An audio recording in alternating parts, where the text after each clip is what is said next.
मोदी जी, इमरान खान को शिकायत है, उन्होंने बताया कि मैं जब प्रधानमंत्री बना तो आपको फोन किया, आपसे उन्होंने कहा कि मैं पठान का बच्चा हूं, सच बोलता हूं, तो एक मौका तो उन्हें भी मिलना चाहिए। इमरान खान से मैं पहले भी मिला हूं, विस्तार से मेरी बातचीत भी हुई है।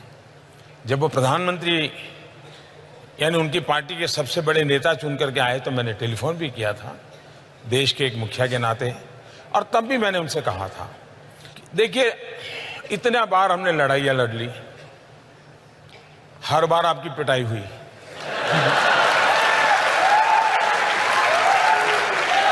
आतंकवाद करके भी कुछ पाया नहीं।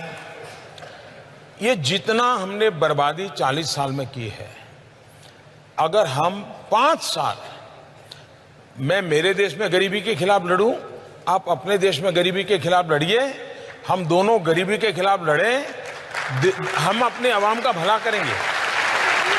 तो उन्होंने मुझे कहा कि देखो मोदी जी, मैं पठान का बच्चा, मैं सच बोलता हूं, और इसलिए मैं आपको कहता हूं कि आइए हम नई शुरुआत करें। ये बात हुई थी।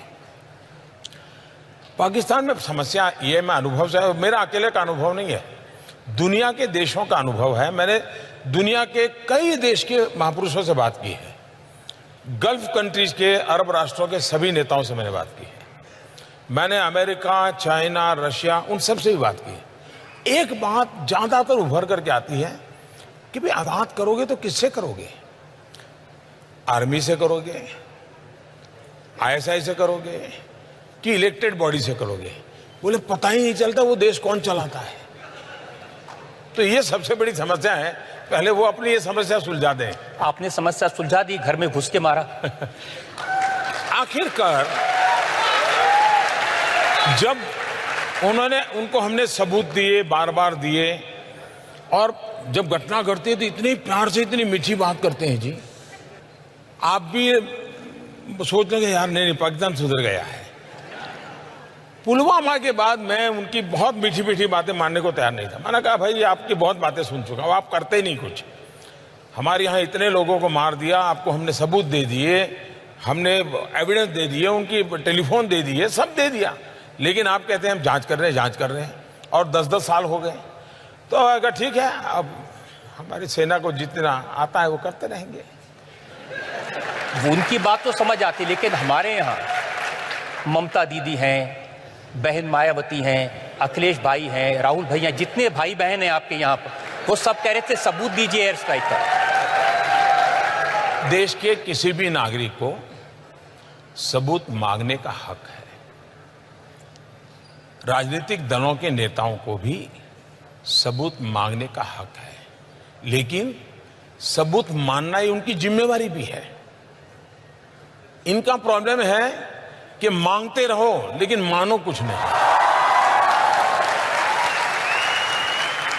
सबसे बड़ा सबूत पाकिस्तान खुद है जी।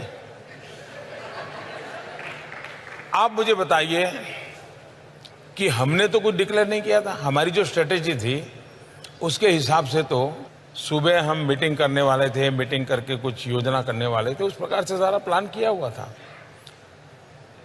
जब 3-3:30 बजे सब पूरा हो गया, हमारे लोग लौट आए, वो अपना यूनिफॉर्म वगैरह उतार करके सब अपना चाय वाय कर रहे थे, तो बड़ा हंसी मजाक का काम चल रहा था जी। मुझे भी इन्फॉर्म कर दिया गया, तो पहले मेरा मन कर गया कि चलो सो जाएं। फिर मुझे हुआ नहीं यार, देखे जरा इंटरनेशनल में कुछ हलचल तो नहीं है। तो मैं जरा ऑनलाइन जाकर के सारा सर्फिंग करने लगा कि दुनिया में कहीं पर इस घटना की खबरें आना शुरू हुआ तो नहीं है। घटना बहुत बड़ी थी। उधर मेरे लोगों को मैंने कहा ठीक है अब आप सो जाइए, लोग थके हुए होंगे, सुबह बात करेंगे। लेकिन मैं नहीं सोया। 5-5:15 बजे पाकिस्तान ने ट्वीट किया कि भारत आकर के मार के चला गया।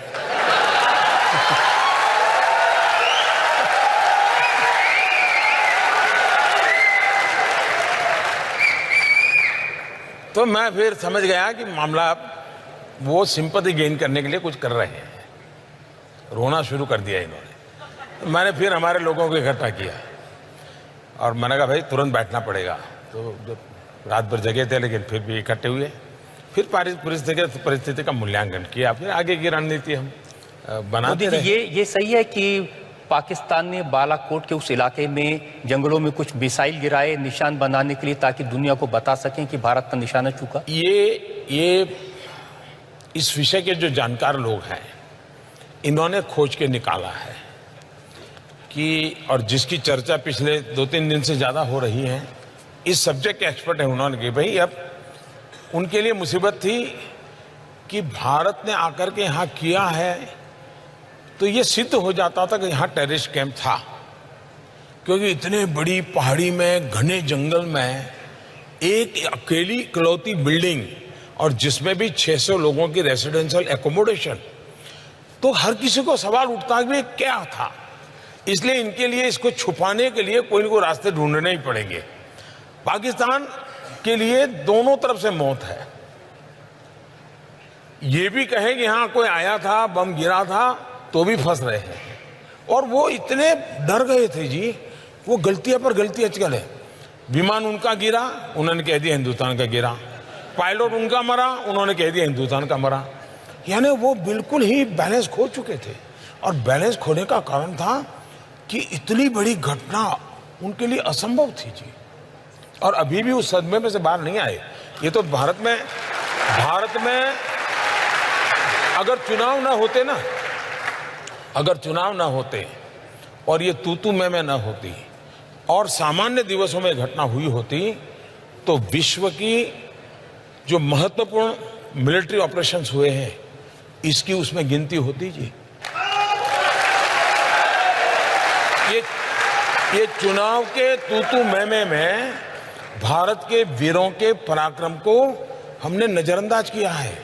और इसलिए मैं तो ईश्वर से प्रार्थना करता हूं कि चुनाव नतीजों के बाद शांति से इसके एक्सपर्ट हो, वो देश को समझाएं कि भारत के लोग कितने पराक्रमी हैं, कितना बढ़िया काम किया है।